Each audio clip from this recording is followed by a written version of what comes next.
Niccolo Machiavelli, 16th century Italian diplomat, political thinker, arch baddie. His name conjures up everything that's sly about human behavior. Well, we have an image of what the Machiavellian is. I mean, the word is in our dictionaries. He is an adjective. Machiavellian, astute, cunning, intriguing. Controlling, powerful, sinister, underhand, devious, scheming. Cunning, subtle. Nefarious, manipulative, and to a degree, cruel. Peter Mandelson regularly gets described as Machiavellian. I was regularly described as Machiavellian.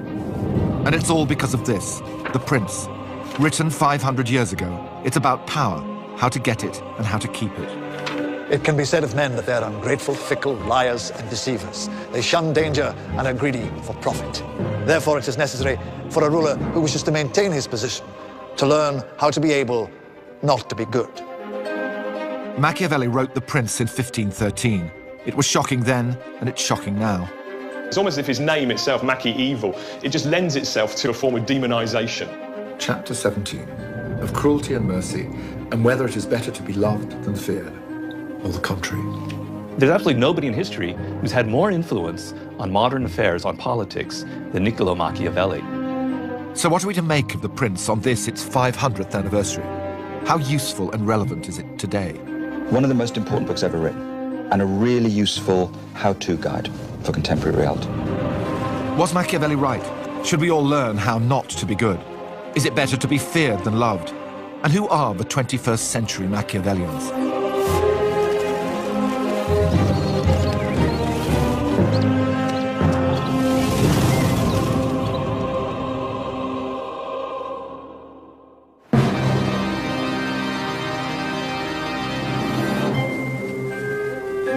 Actually, we're not in Florence.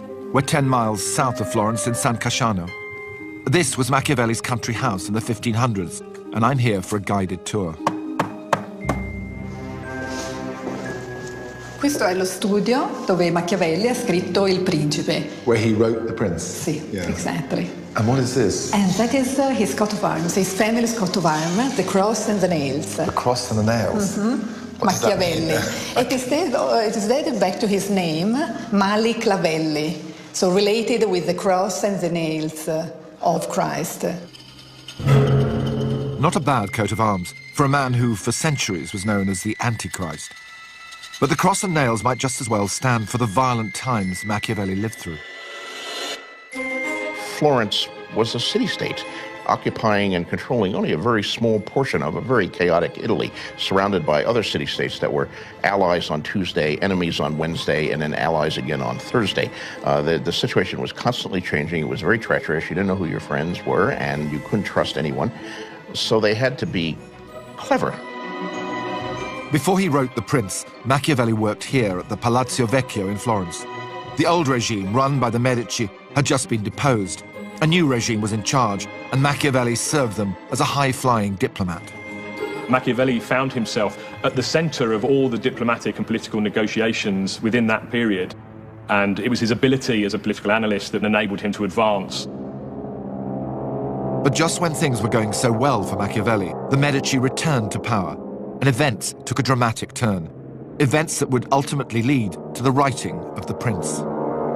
He was falsely accused in February of 1513 of taking part in an anti-Medician conspiracy.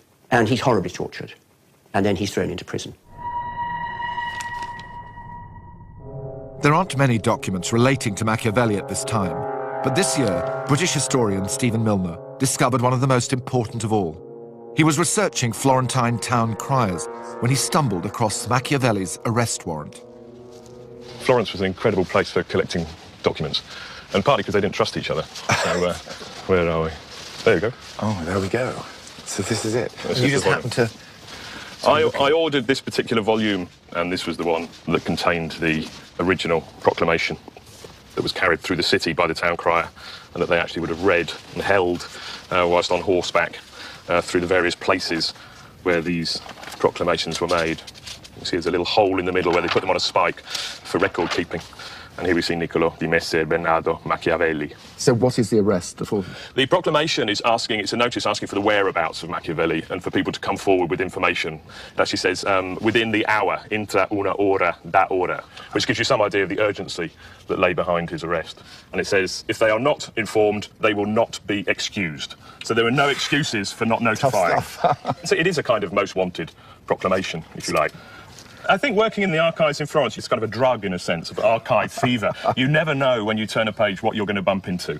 And there's a lovely proverb from the Renaissance period that says, carte si face perché uomo è fallace. Get it in writing, you can't trust anybody. And it's almost a kind of mantra for Machiavelli's own writing, I think. Well, here we are in the Bargello, which is the Florentine police headquarters. And this is where Machiavelli was brought shortly after he was arrested.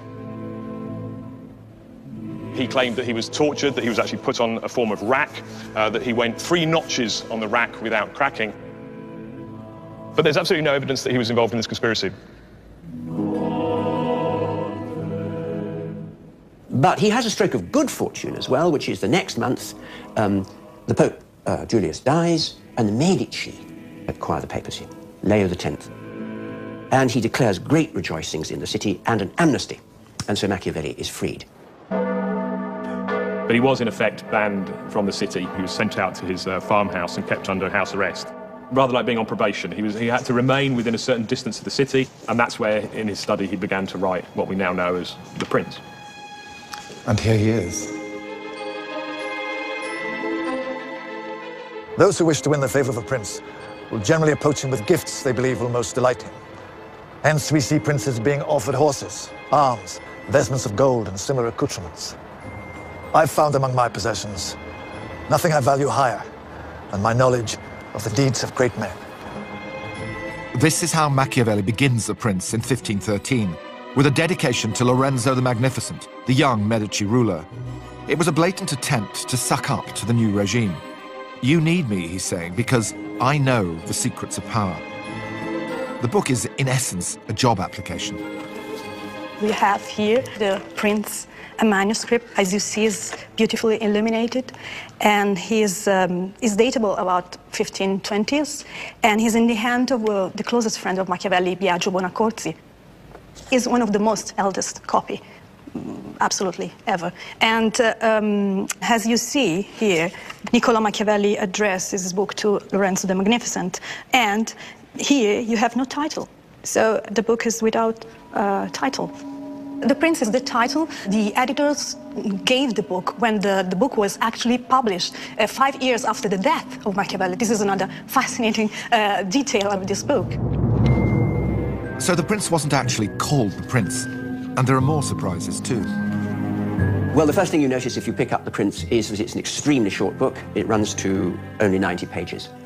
It's a book really about 2 things. One is how to gain power, and that's what the first half of the book is about. But the rest of the book, and the real interest for Machiavelli of why he wrote it, is how do you hold on to power once you've got it? I find it more fitting to seek the truth of the matter rather than imaginary conceptions, because how one lives and how one ought to live are so far apart that a ruler who persists in doing what ought to be done will undermine his power. He says, I'm trying to write something useful, utile. And so, what I say in this book departs massively, the Italian says massima, it departs massively from what anyone has ever written on this subject. So he knows that it's a revolutionary book. The intent of the book was to be a guide, a kind of handbook for politically ambitious leaders. You can play the game for good or you can play it for ill. For Machiavelli, it's more important to play the game well than to be morally good. Chapter 18 of the need for princes to keep their word. Everybody knows how commendable it is for a ruler to keep his word and live by integrity rather than by cunning. And yet, experience shows us that rulers with little regard for their word have achieved great things, being expert at beguiling men's minds. The first generation who opened this book, if they came to chapter 18 and read it, they would have been astounded by this. In Roman law, there is a maxim which says, good faith must always be kept. You must always keep your promises. Fides sit servanda. And that chapter was, I think, the one that gave it its most sinister reputation. A prince must be a fox to spot the snares, and a lion to overwhelm the wolves. Those who rely merely upon the lion's strength do not understand this. Therefore, A prudent ruler cannot keep his word, nor should he, when it would be to his disadvantage to do so. If all men were good, this rule would not stand. But as men are wicked and not prepared to keep their word to you, you have no need to keep your word to them. He knew very well the nature of human beings and how they behave or not behave. So he is a man who is used to be in the world. Those best able to imitate the fox have succeeded best. But foxiness should be well concealed. One must be a great feigner and dissembler. A deceiver will always find someone willing to be deceived. What's interesting about the book, it's a bit like it says, we've inherited an idea about human nature from Christianity and classical humanism. And this idea of human nature is encouraging us to be good. And what Machiavelli is saying is, what about if we thought differently about this? What about if we thought that vices and virtues were things you could use to survive? If a ruler who wants always to act honorably is surrounded by many unscrupulous men, his downfall is inevitable. Therefore, it is necessary for a ruler who wishes to maintain his position to learn how to be able not to be good. To any Christian reader of Machiavelli at the time, they're going to say, but you're forgetting the day of judgment. On the day of judgment, all your sins will be revealed, and you will very much wish that you hadn't behaved like that. Now, Machiavelli pays no attention to that. That's a huge silence in the book. It's just not there as a consideration. The book is predicated on the assumption that the idea that your sins will find you out is a childish superstition. They will not find you out. Machiavelli is saying something very simply, which is, these are wonderful pictures, but they've got nothing to do with reality. It's not so, if you're good, you'll be rewarded. It's not a deal. Actually, it doesn't matter whether you're good or bad, in terms of, it doesn't predict anything. So what Machiavelli is saying in contemporary language is, we need to get real.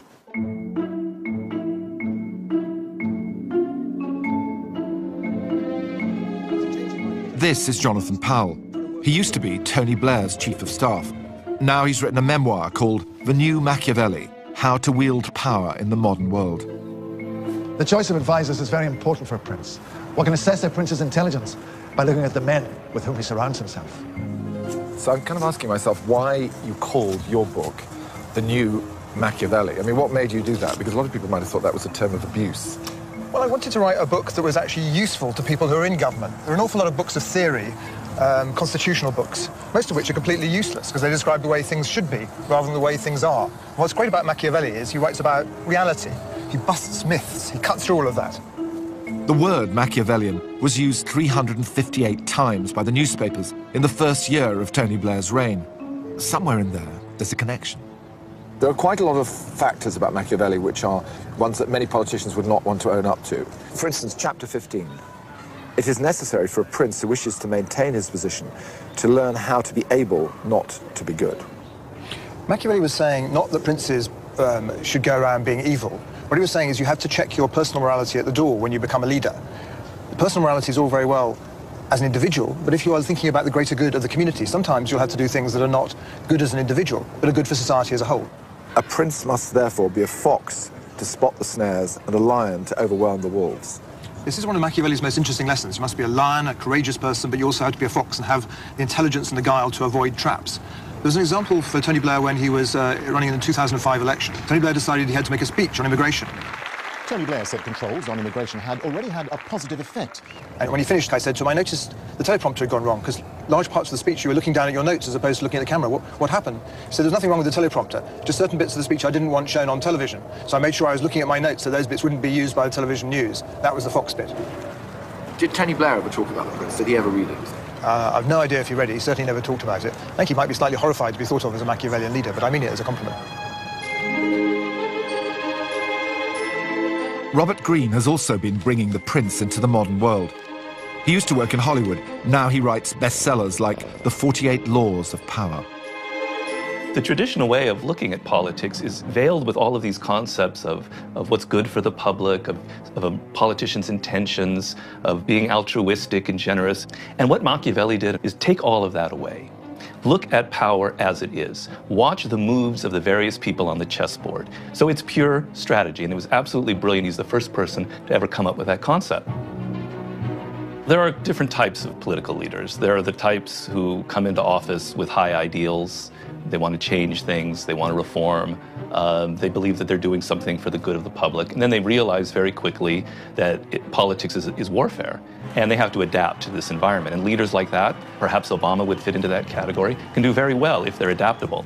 Then you have other types like a Bill Clinton, perhaps a Tony Blair, or if you're Angela Merkel.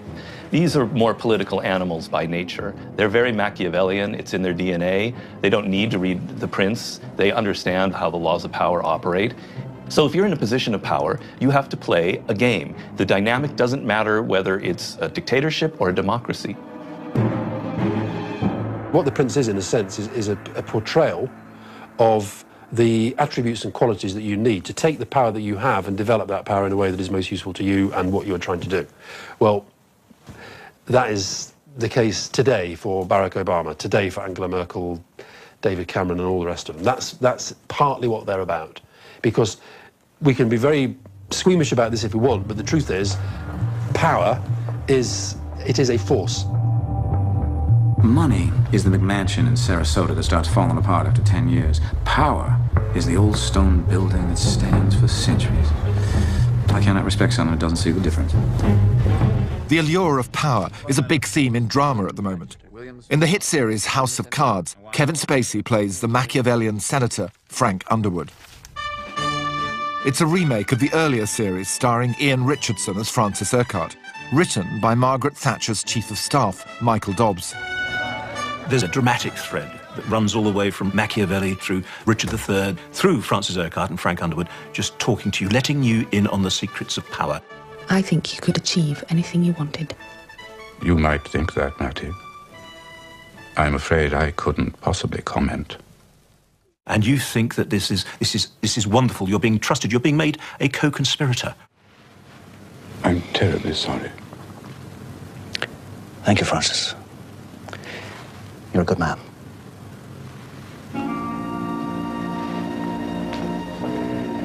The Tory party in the 1987-88 period when, just before Margaret Thatcher was pushed out, which is when I wrote House of Cards, it was like Florence under the Borgias. I mean, it was full of conspiracy and dark corners and people whispering wicked things. So it wasn't so much that I must write something which is Machiavellian, that I had, I think, lived through a time, and was living through a time, which I think Machiavelli himself would have recognized.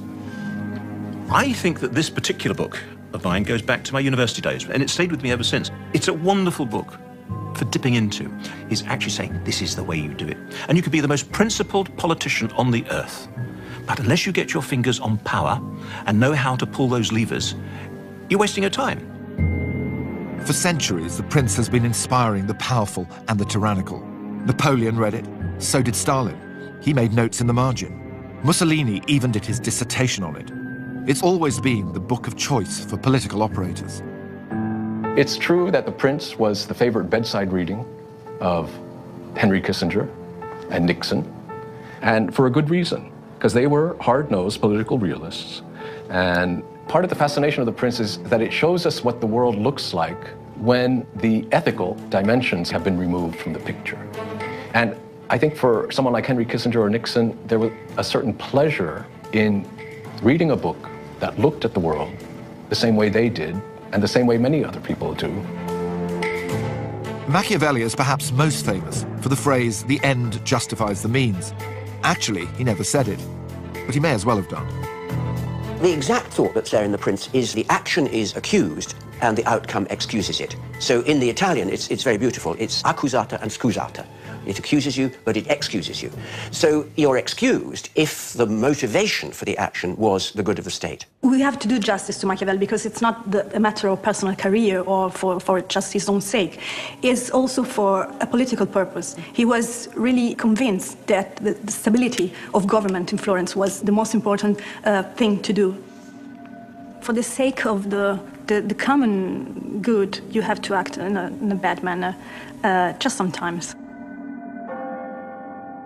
But if you have to do something which is really terrible, then you have to recognize that it's really terrible. But you still have to do it. I want them dead. Mother and child, both. And that fool Viserys as well. Is that plain enough for you? I want them both dead. You'll dishonor yourself forever if you do this. Honor? I've got 7 kingdoms to rule! It's tough to be a ruler, whether in Machiavelli's time or today. George R.R. Martin understands the burden of command. This is your chair. This is your throne. My throne, well done. He's the best-selling author behind the TV series Game of Thrones, set in an imaginary world of warring kingdoms. Game of Thrones is a fantasy, of course. I think a lot of the fantasy that have gone before me has this unspoken assumption that if you are a good man, you will be a good king or a good prince. But if you look at the real world, if you look at real history, or if you look at contemporary times, it's not enough just to be a good guy, you know? I read The Prince back in college, which was, of course, many years ago, and obviously absorbed quite a few of its lessons. It is a terrible thing we must consider, a vile thing. Yet we who presume to rule must sometimes do vile things for the good of the realm. It's not enough just to say, I will be good and wise and do the right thing. What is the right thing? That's the question. Don't be evil. That's what Google says is the right thing. But isn't it precisely these user-friendly global corporations that are the modern-day Machiavellians? Corporatism presents a much more pleasant face to the world, but in that sense it may be even more Machiavellian because it's, you know, it's smiling at us. Is it benign? I don't know. Is it benign? But it's certainly subtle. The motto of Google is don't be evil. But don't look at the words, look at their actions. The data they're gathering on the individuals, the global presence they have. But in order to exercise power in the world, you have to give the appearance of being nice and good. If you look to be too ambitious for power, people are going to see that. They're not going to like it. The public wants to feel that you are motivated by some higher aspiration. So you have to manage appearances. And all of these companies play the game like that. The mission of the company is to make the world more open and connected. You know, everyone is going to have a much better experience when they're doing different things with their friends. When one sees him, a ruler must be a paragon of mercy, loyalty, humanness, integrity, and scrupulousness. Indeed, there's nothing more important than appearing to have this last quality. For the common people are impressed by appearances and results. Machiavelli is the first person to ever analyze that phenomenon. I think we're living through a period now that's remarkably similar to what Machiavelli was living through. And it's not just with global tech companies that appearances matter. Machiavelli's rule applies everywhere, not least, as Robert Greene found out, in Hollywood. If you go into a meeting and you give off confidence, like you can pull this off, like you can see it all the way to the end, that you know what you're doing, you're going to go a lot further than somebody who might have a brilliant idea but doesn't know how to pitch it as well. I know, for example, that I made that mistake recently in a meeting, that we didn't exude that insane sense of confidence that we were going to, you know, get this project done. So it's a realm of appearances, basically. But for Machiavelli, no one who wants to succeed in the game of power can escape one key factor: luck. Fortuna, he calls it. That capricious turn of the wheel by which the ambitious rise and fall, and never more so than in politics. What does it mean to be able to make your fortune? It is to have the qualities that enable you to dominate luck. So how can you hope to dominate luck? Well, in the end, you can't. Fortune is always more powerful than reason. But there are qualities that enable you, as the excellent American phrase puts it, to get lucky. But of course you could, as a politician, simply have an amazing stroke of luck, from which everything follows, and Tony Blair would certainly be an example of that. The body of John Smith was carried into the parish. John Smith, who was leader of the opposition, dies very suddenly in his mid-50s. So Blair becomes leader of the opposition at the age of 41, when he had no expectation of the leader dying in the mid-50s. People don't die in their mid-50s, but John Smith did. This morning, I'm announcing my candidature for the position of leader of the Labour Party. Now, there's no successful politician who hasn't at some point had pure good luck. And Tony Blair's pure good luck, terrible thing to say, but was the death of John Smith. Surely he would have won that election, so he would have been Prime Minister. But instead, it was Blair. A new dawn has broken, has it not? He had the fortuna, he had the luck, and he grabbed it. He had the opportunity to become leader of the Labour Party when John Smith died, and he grabbed it, and he made something of it. So I think he was a classically Machiavellian leader from that point of view. For Machiavelli, the flip side of fortuna is virtu. He doesn't mean virtue, of course. He means a kind of virtuosity. In Latin, the word for a man is vir, the source of our word virile. It's this principle of manliness, of courage, of prudence, of knowing how to master fortune. So that's what virtue is, because if you can master fortune, you can maintain your state and thereby gain glory. This raises the question of whether it is better to be loved than feared. My reply is that one would like to be both. But as it is difficult to combine love and fear, it is far safer to be feared. Because it can be said of men that they're ungrateful, fickle, liars and deceivers. They shun danger and are greedy for profit. He recommends fear over love. Of course, he says it's better to be both. But if you have to choose between the two, it's better to be feared. The bond of love is one that men break when it is to their advantage to do so. But fear is strengthened by the dread of punishment, which is always effective. Fear is something that you can rely on as a very stable sort of emotional foundation to build your power on. Machiavelli was all about power of the prince or of the state.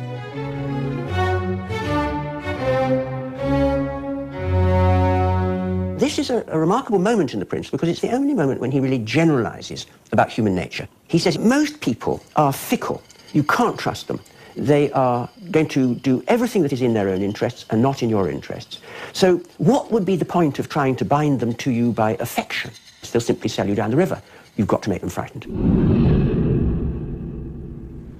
If one has to choose between them, it is far safer to be feared than loved. Very true of politicians now. If you think about politicians, you can be absolutely beloved of your party. Neil Kinnock was beloved of the Labour Party. Every time he went through a Prime Minister's question and was bashed to pieces by Mrs Thatcher, the whole Labour Party suffered with him. But he could never be elected because he didn't have that aspect of fear. Mrs Thatcher was never much liked, actually, by her troops. She was feared and respected. So she was someone who was feared rather than loved. Machiavelli says the point is that being loved is a reciprocal relationship. The person can stop loving you, whereas fear is a one-way thing. They can't stop fearing you as long as you have the means to make them fear. Through it all, the fear point is really, really important.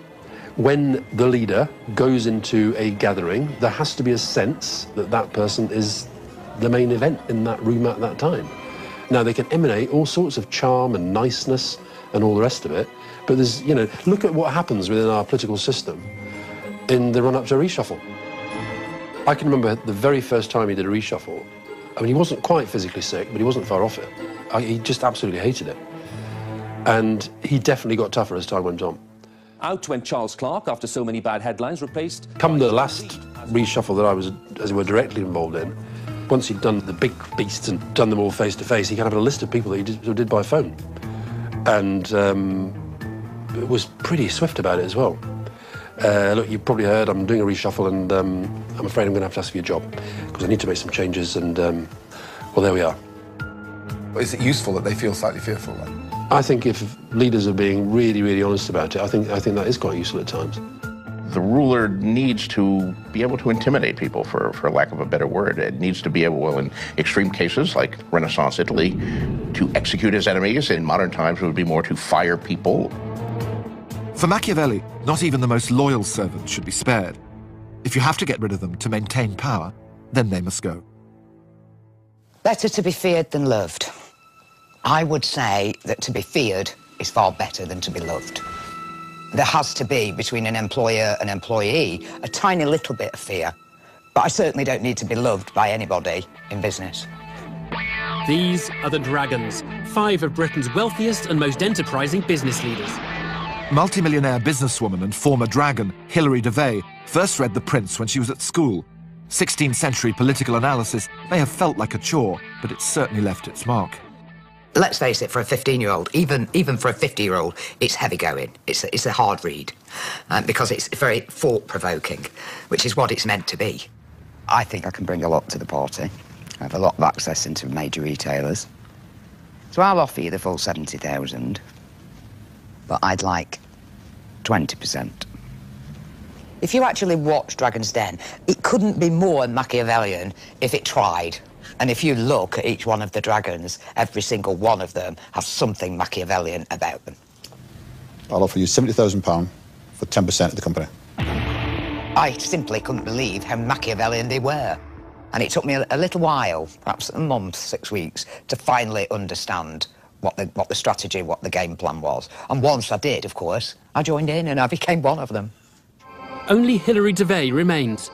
Will she see an opportunity where her rivals have not? If I was to offer you the £50,000 for 95% of your company, what would you say? I think it is an important book, and I think his principles are the same principles as mine in a way, where I say, you know, the only difference between me and Machiavelli is that I make a commercial decision and I will take whatever amount of compassion is required out of that commercial decision. But what I will then do is put compassion back in. So I'm having to do this because X, Y, Z. Now, how can I help you? Chapter 19, how to avoid contempt and hatred. Princes must delegate difficult tasks to others and keep popular ones for themselves. The prince must never be hated. If you're hated, then you will lose your state, because there'll be some good reason why the people hate you and they won't tolerate it. Now, how can you avoid being hated if terrible things have to be done? Well, one of Machiavelli's pieces of advice is to say you must appoint a deputy and you must get him to do the dirty work. To make his point, Machiavelli tells a story about Cesare Borgia. We think of Borgia as a bloodthirsty monster. To Machiavelli, he was a hero. The story begins in Cesena, in the Romagna district of Italy. Borgia wants to take over the area, so he sends in his minister, Romero d'Orco, a man with a ruthless reputation. Borgia sends him into the Romagna to pacify it. He does so by means of unspeakable cruelty, and there is a threat of a rising. Borgia was aware that d'Orco had created hatred among the people, and in order to win them over, he decided to make it clear that if there had been any cruelty, it had been triggered by d'Orco and not him. And so what happens is, Machiavelli says in a wonderfully level piece of prose, he says that one morning, Romero d'Orco was found in the square of Cesena in two pieces. He had d'Orco placed in two pieces with a block of wood and a blood-stained knife by his side. This terrible spectacle left the people both satisfied and stupefied.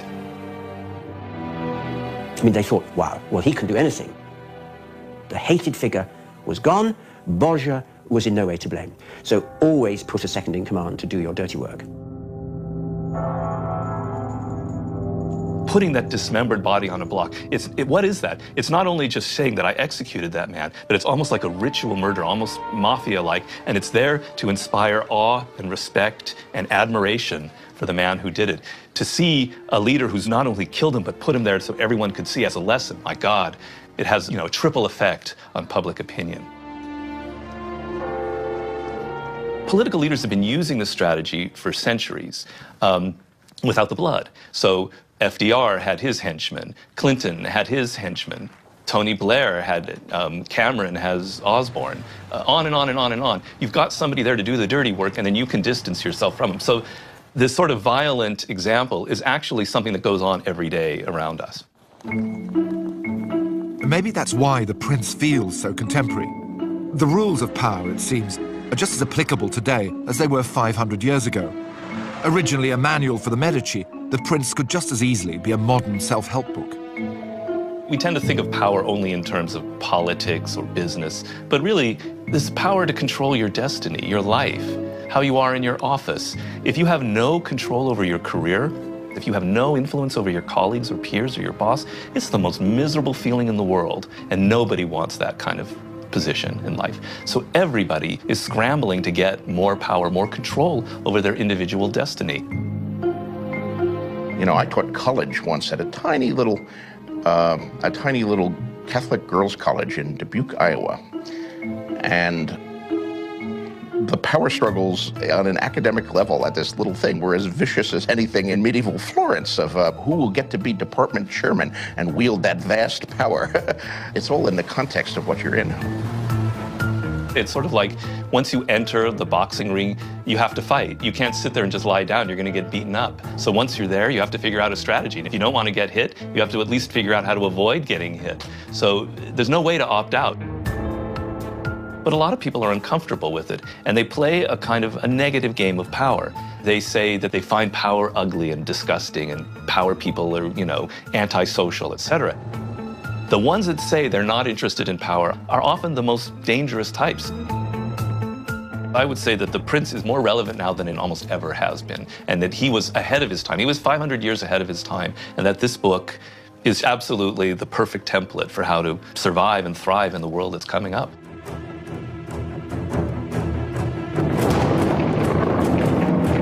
Using the prince as a guide to warfare may sound a bit extreme, But that's exactly what Colonel Tim Collins did when he was in Iraq.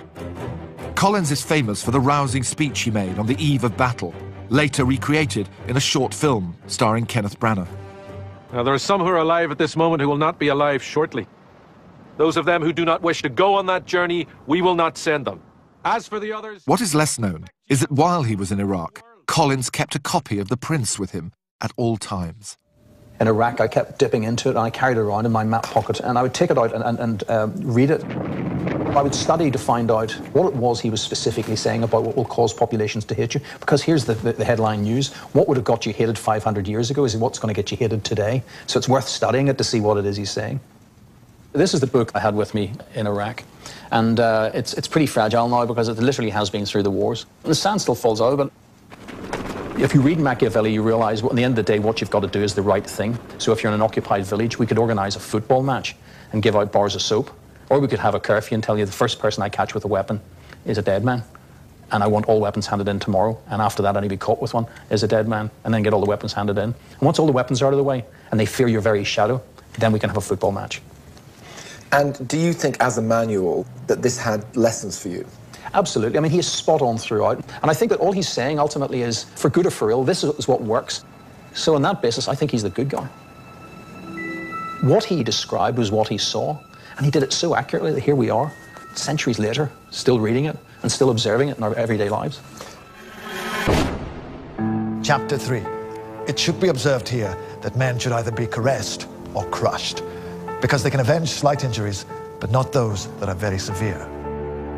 What Machiavelli would say is that if you decide to do something, you go through with it to the end, and that means not to spatter your enemy, to crush your enemy.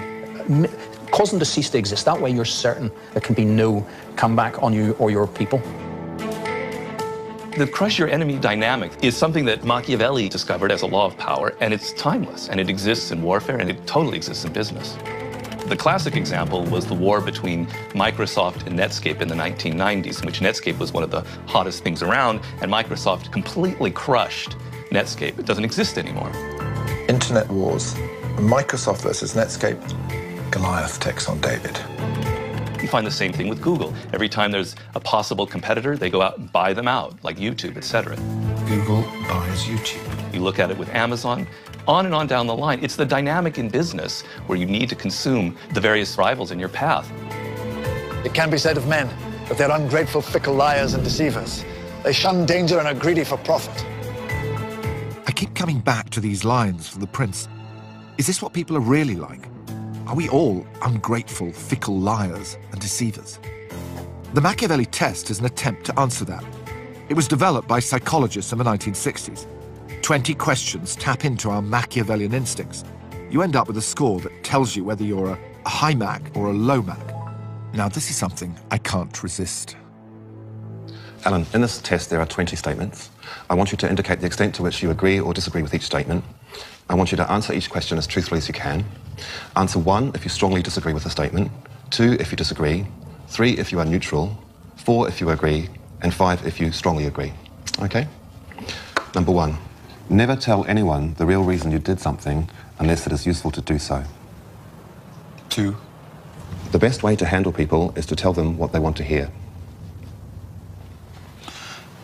3, it is hard to get ahead without cutting corners. 4, it is wise to flatter important people. 4.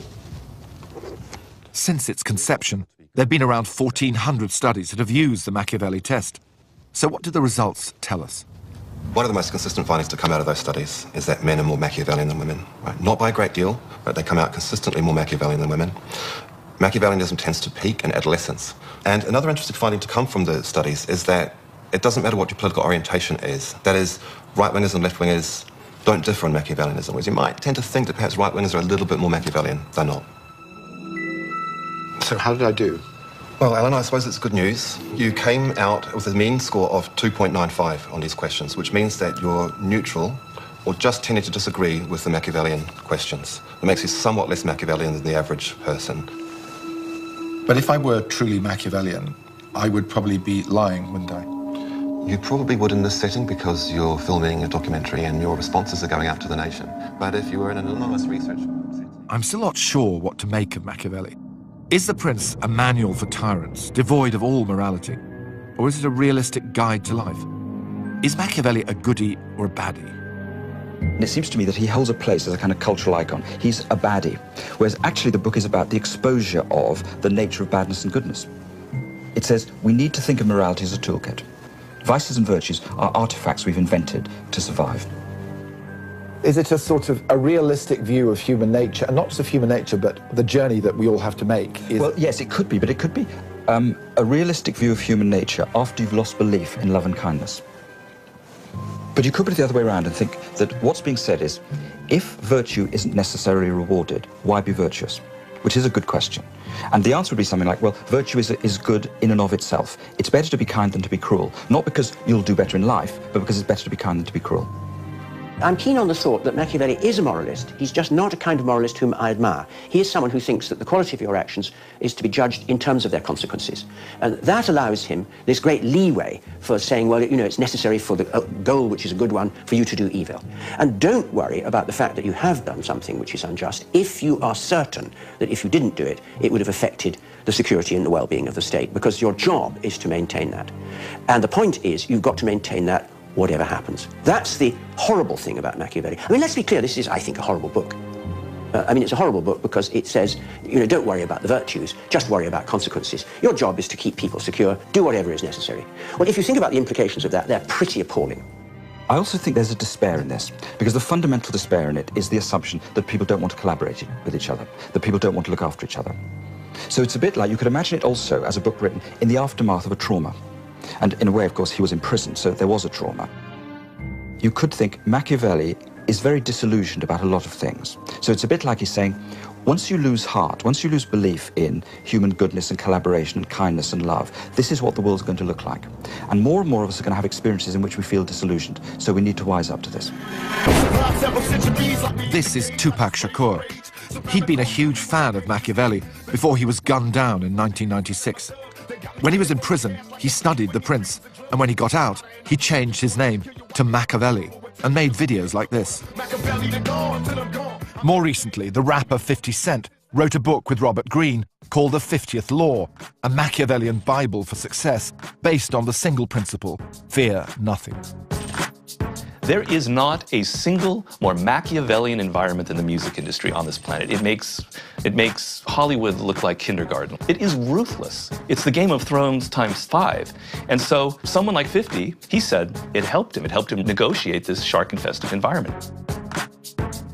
Power is a neutral term. It can be used for bad, and it can be used for good. It's like a tool. I got the energy to win. I'm full of adrenaline, play the curve and get nauseous. Watching the spin, I make plans to make it a prisoner of the state. Now I can invite your ass out to my... Apart from Tupac and 50 Cent, who else these days measures up to Machiavelli? Who would Machiavelli approve of? Well, a lot of what Machiavelli is about being strategic, about trying to think in a longer-term frame. So you think about someone like Alex Ferguson at Manchester United. He was clearly a strategic manager. He wasn't trying to think about the next match. He was thinking on a much longer time frame. So I think someone like that, again, would be an unconscious Machiavellian.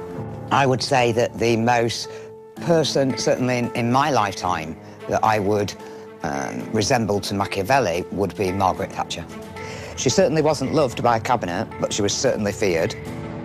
I think if you're looking for a very good example of an institution that has applied well some of the lessons and the principles in The Prince, you'll find them in the royal family. I mean, there was a period when actually the sense of the royal brand, if you like, was becoming quite negative. Well, they've seen that off big time, and I think they've seen it off in part by operating some of these timeless principles that are set out in The Prince, but in a very modern context. The Prince may anticipate a world 5 centuries into the future, but what happened to the book itself? It was published in 1532, and not surprisingly, the Pope banned it. The papal index is set up in 1559. It's simply an alphabetical list of books which you mustn't read, and they're mostly Lutheran and Calvinist books, works of deep heresy according to the Catholic Church. But some secular writers are in there, and Nicholas Machiavelli is in there under the heading, all his works are totally banned. But that didn't stop the Prince from reaching England and cementing Niccolo Machiavelli's reputation as Old Nick, the devil. England was the country that really played the biggest role in spreading this idea that this man was satanic. Shakespeare doesn't exactly help, as Machiavelli's name is evoked by the scheming Duke of Gloucester, the future Richard III. I can add colours to the chameleon, change shapes with Proteus for advantages, and set the murderous Machiavel to school. We may have inherited this idea of Machiavelli as the devil, but that's not what the Italians think. In Florence, his statue stands outside the Uffizi, alongside the Italian greats. The prince is even a set text in schools. Machiavelli è stato un grande, ha detto grandi cose. No, ma lui era soltanto una persona che diceva le cose come stavano. If you think, for instance, that is one of the 3 Italian books translated all over the world in almost all language in the world, and the other ones are Dante's, of course, Comedy of Dante, and Pinocchio by Collodi. So The Prince, Pinocchio, and Dante, the 3 most translated books. This is something that you know.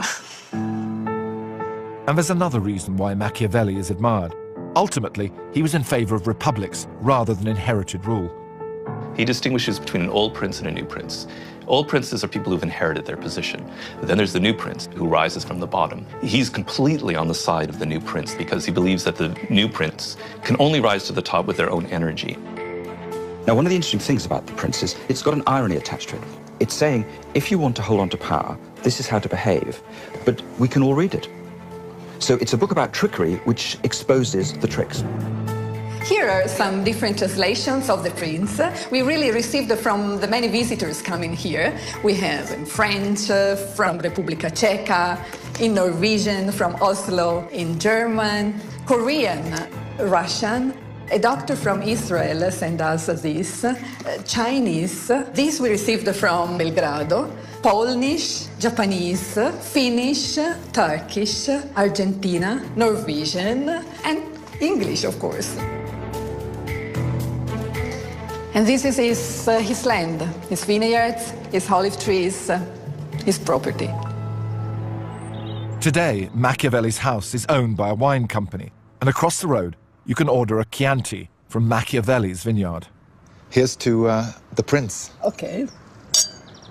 Now tell me, do many people come here to visit the home of Machiavelli? Yes, from all over the world. Many years ago came Tony Blair also. Really? Really. When did he come here?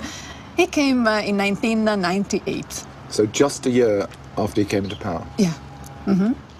What, did you take him around the house? See, we went around and we gave him, of course, a copy of The Prince. Did you really? Yeah. And in Italian or in English? In Italian. But what happened to Machiavelli himself? The whole point of writing The Prince was to get noticed by the most powerful man in Florence, but Machiavelli totally failed.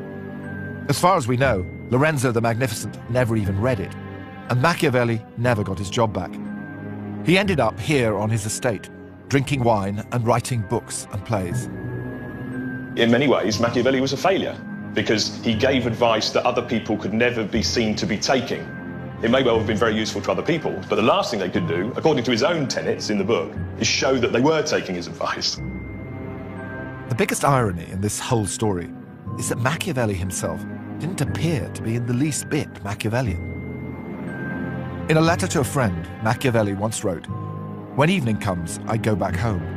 I take off my work clothes and put on the clothes of an ambassador. I enter the ancient courts of rulers. I forget every worry. I'm no longer afraid of poverty or frightened of death. I live entirely through them." Machiavelli died in 1527 at the age of 58, 5 years before The Prince was published. Little did he know that 500 years later, what he called his little pamphlet would remain one of the most influential books ever written. Machiavelli to gone till I'm gone. I maintain my army of lunatics and stay home till the day I die. Alan, what about the BBC? Surely that's a Machiavellian institution.